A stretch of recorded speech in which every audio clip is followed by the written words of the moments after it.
Halo Mas Jai. Halo Mas Aldi, gimana kabarnya? Kita sekarang suasananya lebih enak deh kayaknya. Iya, benar. Lebih seger ya? Lebih seger kalau dibanding sebelumnya ya. Itu kan di dalam ruangan kan. Jadi kayak agak pengap mungkin. Agak tertutup. Agak sulit juga kita berpikir ya. Iya, dan kalau sekarang kan iya. lebih nih terbuka langsung. Jadi kayak apa namanya? Inspirasi tuh langsung di depan mata gitu ya. Mantap sekali. Tadi Mas Jain selesai ngapain nih aktivitas hari ini kok bajunya rapi amat gitu? Nah, tadi kebetulan kita habis ada sesi di Angkasa Pura. Jadi kita ada sesi intrapreneurship buat ngembangin tim di Angkasa Pura biar lebih kreatif dan inovatif. Sebesar itu. Betul. Jadi ya lumayan. Oh, itu Bareng sama tim Enhance Biz. luar biasa sih. Tahu ya Mas Aldi ya? Alhamdulillah tahu. Luar biasa sih, pantas pakainya serapi ini ya. Mas Aldi juga sebetulnya ini kan ya, rapi juga kalau dilihat-lihat. Oh iya, karena ini buat di Angkasa Pura juga. Kok kita nggak ketemu tadi ya? Nah, karena saya bagian itu. Jadi bagian makan-makannya lah. Oh, oke, I see. Pantesan tadi makannya udah lengkap semua. Iya, Mas Aldi yang nyiapin. Luar biasa sih. Jadi beberapa minggu ini, Mas Zain, karena lagi banyak aku lihat itu, tapi aku kurang paham sih kenapa ya. Tapi kayaknya menarik untuk dibahas. Oke, apa itu? Jadi ada semacam kayak boneka. Terus kok mereka sampai berantem, berebut, ingin membeli dan viral itu ya? Oke, tahu. Ini boneka ini kan ya, Labubu namanya. Labubu. Namanya boneka Labubu. Kenapa kok dinamain Labubu gitu? Dan kenapa boneka bisa seviral itu? Oke, ini kita bahas kenapa ini viral mungkin. Betul. Kalau mulai dari awal, ini apa sih sebetulnya boneka apa gitu? Sebetulnya ini yang aku tahu ya Mas ya. Itu boneka sebetulnya sebuah hasil desain dari namanya Kasinglung. Kasinglung. Kasinglung. Cina berarti nih? Cina. Jadi entah Cina atau Jepang ya, intinya antara dua itu. Terus itu dikembangin sama ada namanya designer toy. Jadi sebuah konsep mainan tapi fokusnya ke koleksi sama ya koleksi dan eksklusif. Mainan itu? Mainannya. Eksklusif itu dalam artian berarti diciptakannya terbatas gitu? Secara jumlah itu sangat terbatas, gitu. Secara jenis juga bervariasi. Itu yang sekarang tuh sebetulnya lagi ramai banget Mas, beberapa tahun terakhir.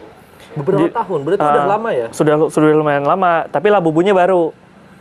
Jadi sebetulnya sudah ada konsep designer toy atau mainan koleksi yang sifatnya tematik.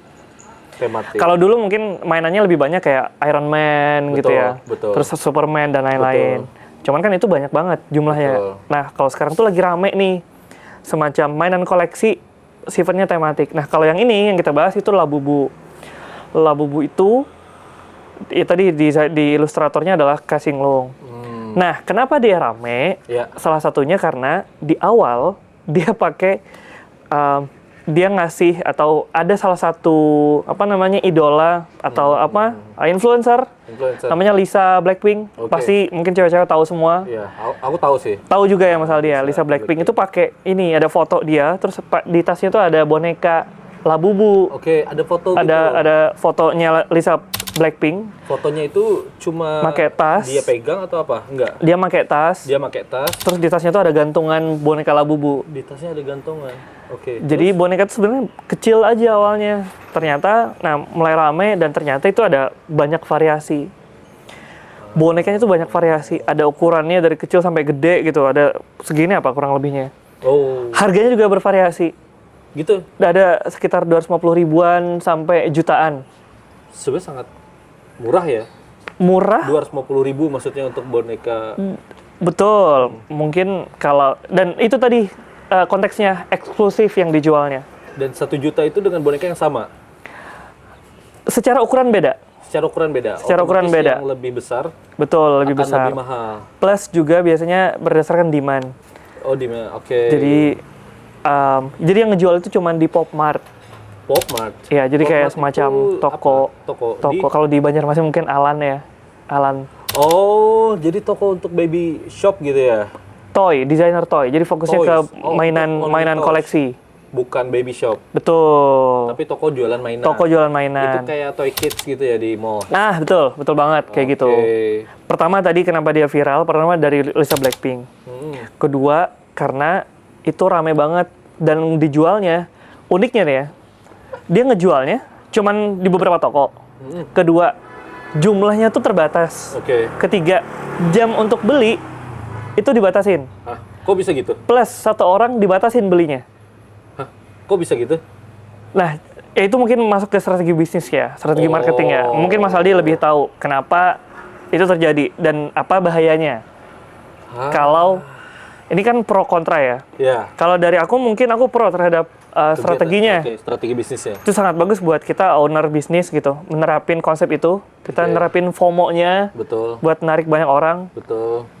Nah, mungkin dari sisi negatifnya gimana kalau menurut Mas Aldi? Aku harus tahu lebih banyak sih sebenarnya dari Mas Zain. Kayak boneka ini sebenarnya dia pertama yang aku bingung itu ini cuma boneka kayak diam aja atau dia ada fitur atau gimana?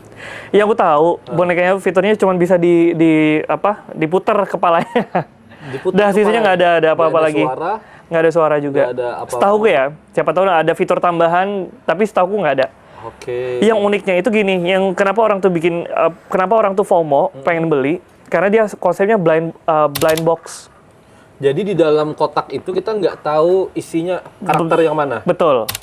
That's why sekarang desainer toy tadi, mainan koleksi tematik itu lagi rame. Karena orang beli, dia nggak tahu dia dapatnya yang apa, warna apa, temanya apa, bentuknya gimana gitu. Nah, pertama yang aku bingung si Labubu tadi. Labubu. Itu dia disebut sebuah brand atau karakter? Itu jatuhnya sekarang produk brand berarti. Produk brand. Berarti sebenarnya nama store-nya adalah Popmart. Betul. Jualnya produknya adalah Labubu, boneka Labubu. Oh, gitu. Dan di dalam Labubu itu dia punya banyak karakter. Betul sekali. Dan punya banyak nama di karakter itu atau enggak? Aku kurang tahu ya kalau terkait nama ya. Tapi intinya karakternya banyak. Ada 7 apa kalau nggak salah. Ada 7 karakter. Ada 7. Tapi yang dijual cuma 7 karakter itu aja. Ada 7 karakter dan warna kalau nggak salah. Jadi dari segi bisnis kayaknya sangat eksklusif sekali ya kalau dia sampai kayak ngebatasin jam jualnya jam berapa, terus juga pembelinya harus cuma 1 orang, cuma 1 boneka. Betul. Strategi yang bagus sih sebenarnya. Bagus banget. Tapi yang sekarang kita back to topic lagi kenapa jadi viral karena si Lisa Blackpink aja sebenarnya. Atau ada indikator lain yang bikin viral selain Lisa Blackpink? FOMO itu biasanya penyebabnya banyak. Pertama, dia ada bias kognitif kalau orang bilang. Bias kognitif? Kalau kita FOMO, itu ada bias kognitif yang terjadi. Pertama, itu salah satunya karena tadi influencer. Karena influencer. Jadi kita ngikutin dari idola kita. Apa yang idola kita lakuin gitu, atau punya. Makanya kalau dulu kan, ada McD punya BTS gitu ya. Jadi orang FOMO pengen beli itu juga. Itu biasa yang pertama. Terus yang kedua itu dikarenakan ada demand, keterbatasan demand. Aku lupa nama istilahnya. Tapi intinya semakin langka itu semakin diburu. Semakin langka semakin diburu ya. Boneka Labubu dia gambarin sebuah kelangkaan boneka yang unik. Sehingga itu makin diburu. Dan makin diburu orang. Makin diburu. Plus dia makin banyak influencer yang nyari juga, kemudian unboxing itu juga. Jadi sebenarnya nggak cuma Lisa Blackpink, ternyata ada influencer di Instagram, di YouTube. Pada unboxing mungkin ya pada akhirnya yang mereka punya influence besar, akhirnya bisa ke bawahnya juga besar banget. That's why efek domino jadinya. Gitu. Berarti sebenarnya seandainya kalau misalnya Lisa Blackpink nggak upload yang foto dia waktu di tas itu, apakah kemungkinan juga item Labubu ini, produk Labubu ini akan viral atau enggak? Kalau seviral ini mungkin enggak. Jadi ada beberapa influencer ya, kayak Lisa Blackpink, terus ada Nagita Slavina. Nagita Slavina itu sebelum apa sesudah Lisa Blackpink? Lupa mas kalau timelinenya. Tapi intinya dia ada banyak lah. Tapi sebetulnya juga sebelum itu boneka itu udah launching. Bonekanya udah launching.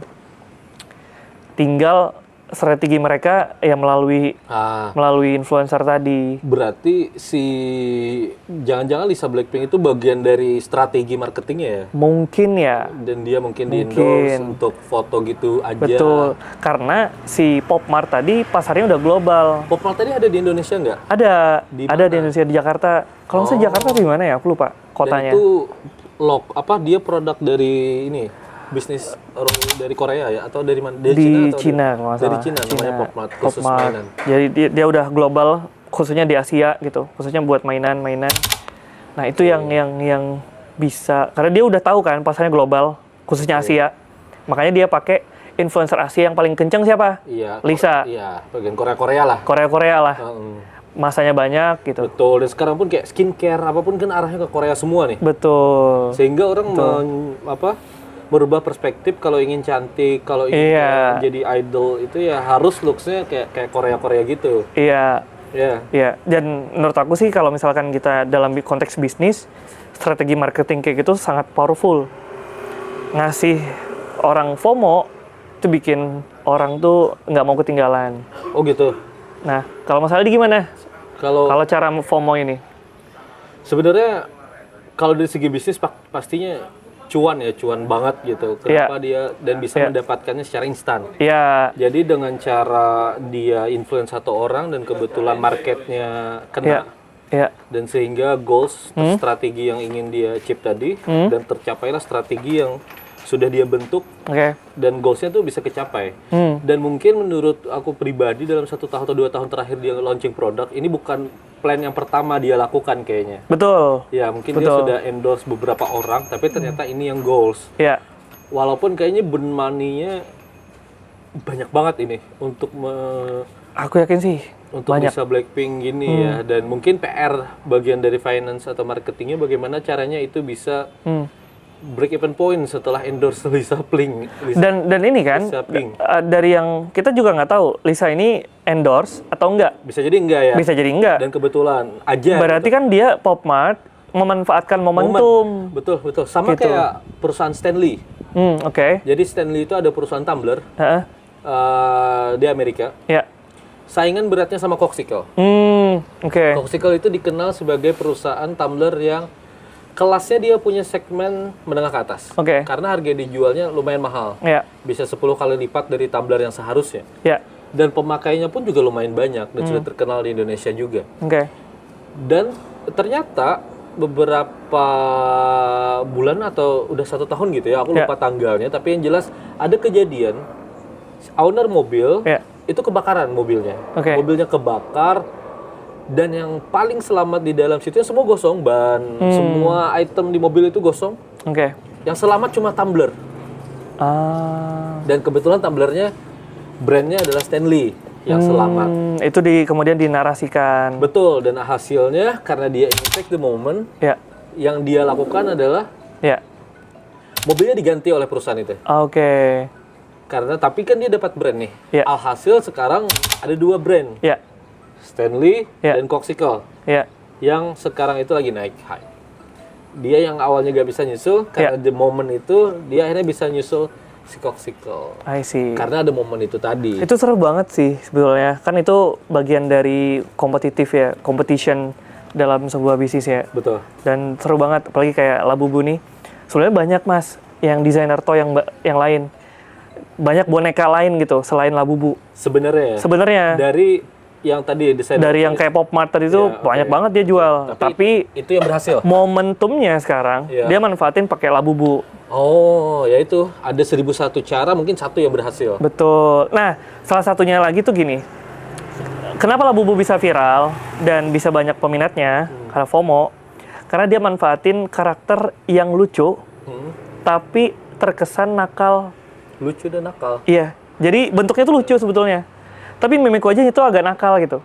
Itu kayak Kelvin tuh. Nah itu yang bikin segmennya itu nggak cuma anak kecil. Jadi segmen itu sampai ke orang dewasa. Karena ada terkesan nakalnya tadi. Jadi dia bukan karena cuma lucunya doang. Betul. Gitu ya. Tapi karena ada karakter yang memang orang dewasa pun bisa masuk. Bisa masuk. Jadi dia jago banget Dia dari mulai desainnya gitu kan, apa namanya, ya desain produknya juga udah bagus, bikin semua segmen tuh masuk. Tapi terlepas dari itu ya, tentang desain, tentang Labubu sendiri, sebenarnya menurut aku, karena di sini aku kontrak, kayaknya kalau dari segi bisnis aku sih oke ya, strateginya sangat bagus. Tapi aku kontra dengan orang yang membelinya.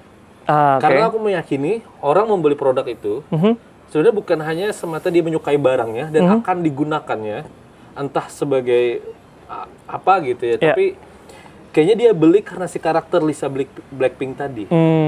Tapi kebanyakan cowok tau yang beli. Kalau ngelihat dari viral videonya ya, kebanyakan tuh bahkan cowok yang ngantri. Beli boneka. Wah, unik ya? Sangat. Walaupun mungkin cewek pasti banyak juga. Betul. Apakah ini karena tanda akhir zaman ya? Kayaknya sih, Mas. Iya.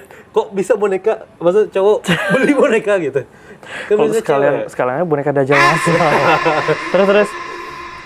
Kan kita itu ketika membeli suatu barang, harusnya kita itu bisa lebih wise, nggak sih? Maksudnya ini kebutuhannya bukan hanya sekedar idolku suka nih, tiba-tiba aku harus beli nih karena idolku beli gitu, atau idolku memakai itu tuh. Misalnya, sebenarnya ya, kalau aku pribadi nih dari sudut pandangku kayaknya beli suatu barang itu aku harus memikirkan manfaatnya apa. Misalnya apakah ini membuat aku terlihat lebih percaya diri, atau ini membuat aku lebih mudah. Nah, itu apa yang kira-kira sisi pembelinya, kenapa alasan dia membeli? Apa yang dilihat dia itu apa sih sebenarnya? Nah, ini menariknya. Makanya tadi desainer toy itu kalangannya segmented banget. Segmentasinya adalah orang-orang kolektor mainan. Segmentasi awalnya boneka Labubu itu tersegmentasi untuk para kolektor mainan. Yang suka mainan. Karena itu banyak banget tuh, kayak Gundam, kayak Transformer. Jadi fungsi mereka ya adalah untuk mengkoleksi mainan. I see. Nah, kondisinya mereka memanfaatin momentum, ada influencer besar yang pakai itu, dan akhirnya mereka manfaatin sampai akhirnya viral. Makanya terlihat seakan-akan si pembeli itu kayak gerusak-gerusuk gitu. Tanpa tahu fungsinya buat apa. Kalau bisa kita bicara masalah campaign, jangan-jangan itu juga bagian dari campaign, kayak membuat seolah-olah orang antri. Jangan-jangan itu orangnya fake. Mungkin. Bahkan good point. Karena sekarang strategi marketing banyak banget ya. Banyak banget. Ada good campaigns, ada well campaign, terus ada black campaign. Black campaign, ya banyak banget. Dan itu bisa jadi, who knows kan? Bagian dari strategi. Seakan-akan itu lagi sebenarnya orang biasa aja. Padahal penjualannya sekedar kecil aja gitu. Dan tapi diakan-akan dibuat seakan-akan itu ini viral ya. Makanya itu tadi ya, di video itu banyak banget cowok. Iya, bisa jadi ya. Wah, malah jadi konspirasi ya. Bisa jadi cowoknya itu sebenarnya biasanya dapat orang yang demo-demo gitu. Tiba-tiba kamu datang buzzer maksudnya. Bisa jadi buzzer. Kan? Ya tujuannya bagus sih, karena aku pun pernah dengar ada strategi yang bilang, terutama coffee shop sih. Coffee shop itu kan bisnis yang sangat berdarah bisa dibilang, karena posisinya sudah di red ocean. Jadi ada beberapa strategi yang pernah aku dengar. Mereka itu bahkan brandnya besar. Jadi dia itu ngesewa setiap hari, bukan ngesewa sih, dia ngasih kayak kayak semacam kamu datang ke tempatku misalnya, tapi dengan catatan aku kasih kopi gratis dan cake gratis. Atau meals gratis, tapi ya kamu nongkrongnya at least 6 jam di tempatku, gitu. Dan itu beberapa coffee shop ada yang pakai strategi kayak gitu. Dan sebenarnya orang itu datang karena dibayar oleh si coffee shop, bukan dibayar secara uang ya, tapi baiknya adalah produknya. Tapi kan dia win-win solution. Dia datang nggak perlu bayar, kan kopi lumayan ya sekarang ya. Nggak perlu bayar, dia lebih hemat. Coffee shop pun terlihat lebih rame. Ada 1 orang 2 orang tuh kan bisa jadi pemancing sebenarnya. Dan pengunjung-pengunjung lain pun bisa singgah gitu. Dan itu bisa jadi bagian dari strategi sih. Betul. Memang banyak sih. Yang paling sederhana itu kebanyakan yang F&B. Biasanya mereka minta karyawannya parkir di depan. Oh gitu? biasanya. Ini karyawanku malah di samping semua nih. Beda, mungkin beda cara, ini ya, beda segmen, beda cara. Ada segmen yang dia perlu ada quantity banyak, jadi dia naruhin motor para karyawannya di depan, supaya terlihat rame. Dan jadi orang tertarik, percaya nih rame ini kayaknya. Kayaknya enak. Padahal cuma karyawannya doang. Bisa itu juga banyak, itu sederhana kan. Walaupun dari parkir doang ya sebenarnya. Parkir doang. Itu bisa menjadi bagian memancing. Betul. Itu kan cara strategi marketing juga. Nah, justru Mas, yang kita highlight itu adalah berarti potensi di masa depan kira-kira di mana? Potensi di masa depan. Untuk strategi marketing. Apakah ini ya, berbagi pandangan ya. Apakah secara offline atau justru strategi di masa depan itu yang paling cocok adalah influencer? Kalau aku kayaknya influencer deh. Kenapa? Soalnya kan kemarin aku sempat cerita ya sama Zain, ada salah satu brand besar otomotif. Dan mereka sangat percaya bahwa nantinya 2030 ke atas itu kita akan terfokus orang yang paling banyak diikutin, yang paling banyak followersnya, atau bisa dibilang dia level tinggi lagi, bisa dibilang influencer. Itu dia menjual produk apapun akan jauh lebih mudah. Bahkan brand-brand besar tuh akan lebih mendekat ke dia gitu.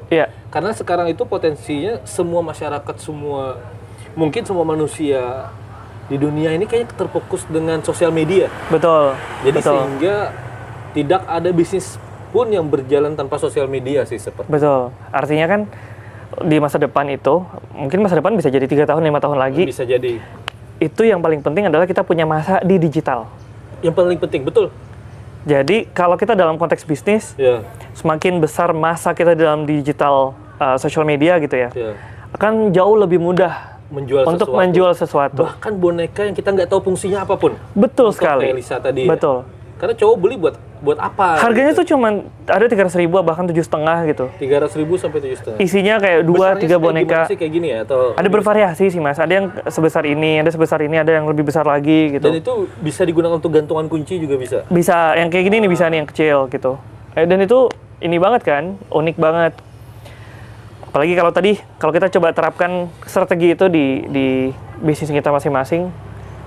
Tapi menurutku pribadi ada kelemahan sih di situ. Kenapa? Di dalam bisnis seperti itu. Karena ketika kita kenal FOMO, itu masa berakhir bisnisnya, sustainability-nya akan cepat.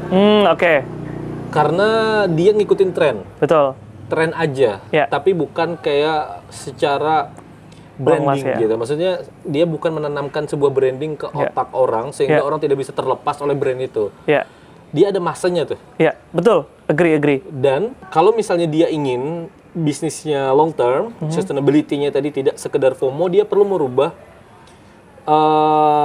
atau merubah apa yang dia jual atau diversifikasi marketnya. Jadi setelah dia mungkin menjual ini, mungkin dia harus mengeluarkan produk baru lagi. Dan dia nggak akan bisa bertahan dengan produk ini aja gitu, karena ini akan berakhir nih. Kalau aku yakin paling 6 bulan lah. 6 bulan ya? Kayaknya orang sudah mulai turun tuh. Kayak McD, BTS kan bentar banget itu. Iya kan? Bentar banget. Setelah dia naik, setelah itu langsung sekarang ya udah biasa aja. Betul. Gitu. Karena kan ada cycle kan. Dalam bisnis kan ada cycle-nya juga, pasti naik turun. Itu makanya kita dalam setiap bisnis harus punya cara baru buat ningkatin cycle-nya lagi. Betul, harus ada strategi sih. Betul. Itu mungkin dari yang bisa kita bahas. Luar biasa ya, panjang lebar kali tinggi ya. Iya. Sama kayak penciptanya tadi namanya siapa? Kasinglung. Kasinglung. Kalistung. Kalistung. Oke deh kalau gitu Mas Aldi. Thank you banget. Thank you Mas Aldi. Sampai ketemu lagi. Oke.